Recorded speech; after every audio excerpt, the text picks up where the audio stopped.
যে রাষ্ট্র একটা গণ অভ্যুত্থানের মধ্য দিয়ে ফ্যাসিবাদকে বিতাড়িত করে নতুন একটি রাষ্ট্র ব্যবস্থা তৈরি করবার যাত্রা শুরু করেছেন।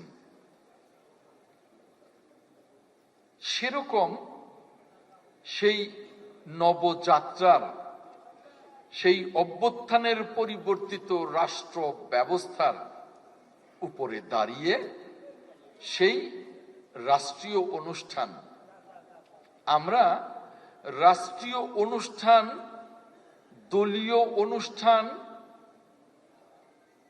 সংসদের অনুষ্ঠান, বিভিন্ন অনুষ্ঠানকে কিভাবে পালন করব, আমাদের কিন্তু ওই গণ অভ্যুত্থানের ফ্যাসিবাদীর পলায়নের মধ্য দিয়ে সেটাও কিন্তু সেই সুশৃঙ্খলতা, সেই গণতান্ত্রিক রীতি নীতি, সেই অনুষ্ঠানের বিভিন্ন অবয়বকে নিশ্চয়ই আমরা ধারণ করব, নিশ্চয়ই আমরা লালন করব এবং নিশ্চয়ই আমরা পালন করব। আজকের অনুষ্ঠানের প্রারম্ভে যে অবস্থাটা দেখেছি, সত্যি কষ্ট পেয়েছি। যে বিষয়টা নিয়ে কারুর কারুর আপত্তি থাকতেই পারে, ভুল আমার থাকতে পারে, ভুল মন্ত্রণালয়ের থাকতে পারে, আমরা তো মানুষ, ভুল করতেই পারি, কিন্তু তার অভিযোগ সুনির্দিষ্ট সুশৃঙ্খলভাবে করলে যত সুন্দর হয় একটা রাষ্ট্রীয় অনুষ্ঠানে। যে অভিযোগটা জনসভায় একরকম হতে পারে, একটা রাষ্ট্রীয় অনুষ্ঠানে আরেক রকম হতে পারে। আমরা যদি সেই সুশৃঙ্খলতার দিকে না হাঁটি, তাহলে এই গণ অভ্যুত্থানের পরবর্তী রাষ্ট্র ব্যবস্থা পরিবর্তনের যাত্রা কি করে শুরু করব? আমাদেরকে প্রথমে গণতন্ত্রের চর্চায় একটা সুশৃঙ্খল জাতি হিসেবে নিজেদেরকে নিয়ে আসতে হবে। সেখানে আমরা যারা রাজনীতি করি, আমাদের দায়িত্ব সবচেয়ে বেশি। সেই দায়িত্ব আমরা যদি পালন না করি, তাহলে আমাদের রাজনৈতিক কর্মী বা দলের বাইরে যারা আছে, তারা কি দেখবে, কি বুঝবে, কি অনুসরণ করবে? আজকের অনুষ্ঠান একটা রাষ্ট্রীয় অনুষ্ঠান হিসেবে আমি যা দেখলাম সেটা অত্যন্ত কষ্টদায়ক। এবং রাষ্ট্রীয় অনুষ্ঠান পার্লামেন্ট নয় যে এখানে ওয়াকআউট করার কোনো বিষয় আছে। প্রতিবাদ করে বক্তব্য দিতে পারেন, এটাই তো জুলাই গণ অভ্যুত্থানের চেতনা। বক্তব্য দিয়ে আপনি সুন্দরভাবে বসুন, অন্যের বক্তব্য শুনুন। তা না করে যেমনি মেঠু বক্তৃতায় বা বিভিন্ন জায়গায় এখন যে ধরনের জনসভায় অশ্রাব্য গালিগালাজ হচ্ছে, এটা যেমন রাজনীতি নয়, এটা যেমন গণতান্ত্রিক কর্মকাণ্ডের মধ্যে পড়ে না, এটা যেমন একটা অভ্যুত্থান পরবর্তী রাষ্ট্র ব্যবস্থায় গণতান্ত্রিক চর্চায় যায় না, সভ্য রাজনীতিতে যায় না, ঠিক তেমনি রাষ্ট্রীয় অনুষ্ঠানে এ ধরনের উচ্ছৃঙ্খলতা কোনো সভ্য সমাজে যায় না। ভুল হতে পারে, আমার হতে পারে, মন্ত্রণালয় হতে পারে, আপনার হতে পারে। সেই ভুলগুলো আমরা সকলে মিলে তো সংশোধন করব। সেই ভুলগুলো সংশোধন করবার জন্য সুযোগ দিতে হবে, বলতে হবে, উচ্ছৃঙ্খলতা করে নয়। এটাই আমাদের আগামী দিনে খুব শক্ত করে শিখতে হবে, শক্ত করে চর্চা করতে হবে। আমি বেশ কদিন যাবৎ এই মেঠু বক্তৃতায় দেখছি বিভিন্ন জায়গায় রাজনীতির নামে, গণতান্ত্রিক স্বাধীনতার নামে অশ্রাব্য গালিগালাজ হচ্ছে। এটা কিন্তু গণতন্ত্র না, ওটা কিন্তু গণতন্ত্রের স্বাধীনতা না। যেমনি আপনার বাড়িতে বসে আপনি যখন একটা গানের অনুষ্ঠান করবেন, মাইক দিয়ে পাশের বাসায় রাত্রি 12টায় ডিস্টার্ব করাটা আপনার স্বাধীনতা না। আপনার স্বাধীনতা আপনার বাড়িতে মাইক ছাড়া নিজেরা সারা রাত গান শুনুন, অন্যকে ডিস্টার্ব করা স্বাধীনতা না। ঠিক তেমনি কতটুকু গণতন্ত্র মানেই অবারিত স্বাধীনতা, যাকে যা খুশি তাই বলা, এটাও কিন্তু গণতন্ত্রের চর্চা না। সেটা বুঝতে হবে। সেটা যদি আমরা না বুঝি, সেটা যদি আমরা সেভাবে চর্চা না করি, তাহলে আমাদের এই জুলাই গণঅভ্যুত্থানের চেতনা তো লুণ্ঠিত হবে, ভুলুণ্ঠিত হবে। এটা আমাদের বুঝতে হবে। আমাদের অনেকে বলেছেন, আমার এক শহীদ জননী বলেছেন, আরো অনেকে বলেছেন, আমরা এখনো কিছুই, এখনো এই পেলাম না, এখনো ওই পেলাম না, এখনো বিচার হলো না। সত্য বলেছেন, একমত। এখনো অনেক কিছু পাননি, এখনো বিচার হয়নি। কিন্তু গণঅভ্যুত্থানের পর এই সরকার, মাননীয় প্রধানমন্ত্রী জনাব তারেক রহমানের সরকার কত বছর ক্ষমতায়, কত যুগ ক্ষমতায়? মাত্র 5 মাস। এটা বুঝতে হবে আপনাকে।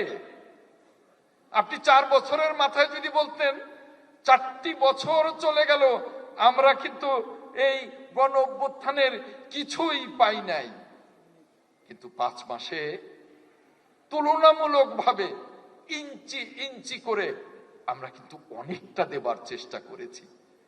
মাননীয় প্রধানমন্ত্রী জনাব তারেক রহমানের নির্দেশে গণ অভ্যুত্থানের প্রত্যেকটা শহীদ, প্রত্যেকটা জুলাই যোদ্ধা, আহত, পঙ্গু, অন্ধ, প্রত্যেকের পাশে দাঁড়াবার জন্য মাননীয় প্রধানমন্ত্রী জনাব তারেক রহমানের নির্দেশে মুক্তিযুদ্ধ মন্ত্রণালয়, জুলাই অধিদপ্তর আমরা প্রতিষ্ঠা করেছি।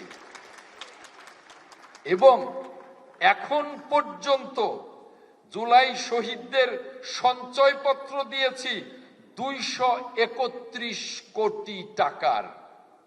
আমরা জুলাই শহীদদের ভাতা দিয়েছি 18 কোটি টাকা। আমরা জুলাই যোদ্ধাদের এককালীন অনুদান দিয়েছি 214 কোটি টাকা। আমরা জুলাই যোদ্ধাদের অন্যান্য ভাতা দিয়েছি 169 কোটি টাকা। এবং বিদেশে চিকিৎসা বাবদ আমরা দিয়েছি 362 কোটি টাকা। মোট 1006 কোটি টাকা, 1000 কোটি এবং 6 কোটি টাকা জুলাই যোদ্ধাদের জন্য, তাদের চিকিৎসা এবং বিভিন্ন ভাতার জন্য আমরা এই 5 মাসে ব্যয় করতে পেরেছি। মাত্র 5 মাসে। আমাকে অনেকে এখানেও বলেছেন, আমাকে বাইরেও বলেন, অনেক জুলাই যোদ্ধা আছে যারা এখনো গেজেটভুক্ত হননি, বন্ধ করে দেয়া হয়েছে। কারা বন্ধ করেছে? আমরা বন্ধ করি নাই। জনাব তারেক রহমানের সরকার বন্ধ করে নাই। আমি এই মন্ত্রণালয়ের দায়িত্ব নিয়ে প্রথম সভায় বলেছি, অনেক জুলাই যোদ্ধা গেজেটভুক্ত হয়নি, ওপেন করে দিলাম, জুলাই যোদ্ধারা গেজেটভুক্ত হবেন। কেন বন্ধ হয়েছিল, কোন উদ্দেশ্যে জানি না, আমি আপনাদের বলছি। যেমনি ওই 71-এর মুক্তিযুদ্ধের পর গত ফ্যাসিবাদের 18 বছরে প্রায় 85,000-এর উপরে অমুক্তিযোদ্ধা বা ভুয়া মুক্তিযোদ্ধার একটা ফ্যাক্টরি ছিল। সেখান থেকে বের করে এই এত ভুয়া মুক্তিযোদ্ধা তারা তৈরি করেছে। আর অনেক মুক্তিযোদ্ধা বিএনপি সহ বিরোধী দলের বলে বাদ দিয়েছে। আমরা কোন জুলাই যোদ্ধাকে বাদ দেব না, আর ওই ভুয়া মুক্তিযোদ্ধার মতো জুলাই যোদ্ধা না তাদেরকে গেজেট ভুক্ত করব না। কথা দিচ্ছি আপনাদের সাথে, কথা দিচ্ছি। পরিষ্কার বলতে চাই, মুক্তিযুদ্ধ মন্ত্রণালয় এই জুলাই গণ অভ্যুত্থানের চেতনা বাস্তবায়নের জন্য প্রত্যেকটি জুলাই যোদ্ধা শহীদ পরিবারের প্রত্যেকের জন্য আমরা নিবেদিত প্রাণ হয়ে কাজ করব, কথা দিয়ে যাচ্ছি আজকে আপনাদের কাছে। আর একটি কথা, আমার শ্রদ্ধেয় নেতা মাননীয় স্বরাষ্ট্রমন্ত্রী বলেছেন, তবু আমি বলি, জামায়াতের বন্ধুরা প্রায় বলেন 72% ভোট আপনারা অবজ্ঞা করেছেন। আরে ভোট তো আজকের মাননীয় প্রধানমন্ত্রী, তখনকার বিএনপির মাননীয় চেয়ারম্যান নিজে বলেছেন যে আপনারা ভোট দেন, অর্থাৎ এই 72% ভোটের 51%ই তো বিএনপির ভোট। কার ভোটের জন্য আপনারা এভাবে কথা বলেন? আমাদের ভোট। কেন? আমরা জুলাই সনদ বাস্তবায়ন করব। এই যে মাননীয় স্বরাষ্ট্রমন্ত্রী এখানে বসে আছেন, ওই যে একটা কমিটি হয়েছিল ডক্টর আলী রিয়াজের নেতৃত্বে, সেই কমিটিতে বিএনপির প্রতিনিধি ছিলেন স্বরাষ্ট্রমন্ত্রী জনাব সালাউদ্দিন আহমেদ। তিনি ওখানে কাজ করেছেন এবং এই জুলাই সনদ প্রথম দিন এই পার্লামেন্টের সাউথ প্লাজায় প্রথম বিএনপি স্বাক্ষর করেছে। ভুলে গেলে চলবে না, এনসিপি স্বাক্ষর করে নাই, অনেক পরে করেছে, প্রথম স্বাক্ষর করেছে বিএনপি। তাই বলতে চাই, গতকালকে মাননীয় প্রধানমন্ত্রীর বক্তব্য শুনেছি ওই ফার্ম গেটের কৃষিবিদ ইনস্টিটিউটে, স্পষ্ট করে বলেছেন আমরা জুলাই সনদ এবং জুলাইয়ের আকাঙ্ক্ষা বাস্তবায়নে কাজ শুরু করে দিয়েছি, একটা একটা করে সংস্কার শুরু করে দিয়েছি। আরে মাননীয় প্রধানমন্ত্রী শপথ নেবার পরে তো রাস্তায় বের হয়েই তো প্রথম সংস্কার, যে কোনো সিগন্যাল বন্ধ হবে না। আজকে তো প্রায় 70টার উপরে ঢাকার সিগন্যাল অটো হয়ে গেছে। প্রথম সংস্কার তো তিনি প্রথম দিন থেকেই শুরু করেছেন। এখানে গোলাম পারওয়ার সাহেব বলে গেছেন, যারা জুলাইতে আত্মাহুতি দিয়েছে তারা এমপি মন্ত্রী হতে চাননি। আমাদের 60 লক্ষ নেতা কর্মী এবং যারা জুলাইয়ের আত্মাহুতি দিয়েছেন, আমরা তো সকলে একাকার হয়ে আন্দোলনটা করেছি। রাষ্ট্র পরিচালনার জন্য তাদের প্রতিনিধি আমরা, আপনারাও যেমনি তাদের প্রতিনিধি হয়ে নির্বাচন করেছেন, এমপি হয়েছেন, বিরোধী দলে এসছেন, রাষ্ট্র তো পরিচালনা করতে হবে, তাই না?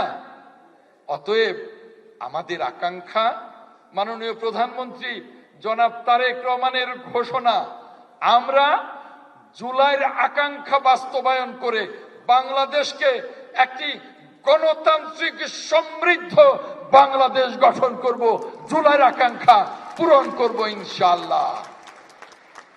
আপনাদের সকলকে অনেক অনেক ধন্যবাদ জানিয়ে আজকের অনুষ্ঠানে আপনারা সুশৃঙ্খলভাবে যারা যেটুকু করেছেন, আমি খুব দুঃখ প্রকাশ করছি তাদের হয়ে আমি, আর আগেই দুঃখ প্রকাশ করেছি যে কোনো অসংলগ্ন কিছু থাকলে সেটা সংশোধন করবার। আর আপনারা যারা আছেন এত চমৎকার সহযোগিতা করেছেন আমাদের অনুষ্ঠানকে সার্থক করবার জন্যে, আমার পক্ষ থেকে, আমার মন্ত্রণালয়ের পক্ষ থেকে আপনাদেরকে অনেক অনেক ধন্যবাদ জানাচ্ছি। সহযোগিতা করেছেন বিভাগীয় কমিশনার, ঢাকা জেলা প্রশাসন, সকলকে ধন্যবাদ জানাচ্ছি। আমাদের বিভিন্ন মন্ত্রণালয় সহযোগিতা করেছেন, ধন্যবাদ জানাচ্ছি। সামরিক এবং বেসামরিক কর্মকর্তারা সহযোগিতা করেছেন, ধন্যবাদ জানাচ্ছি।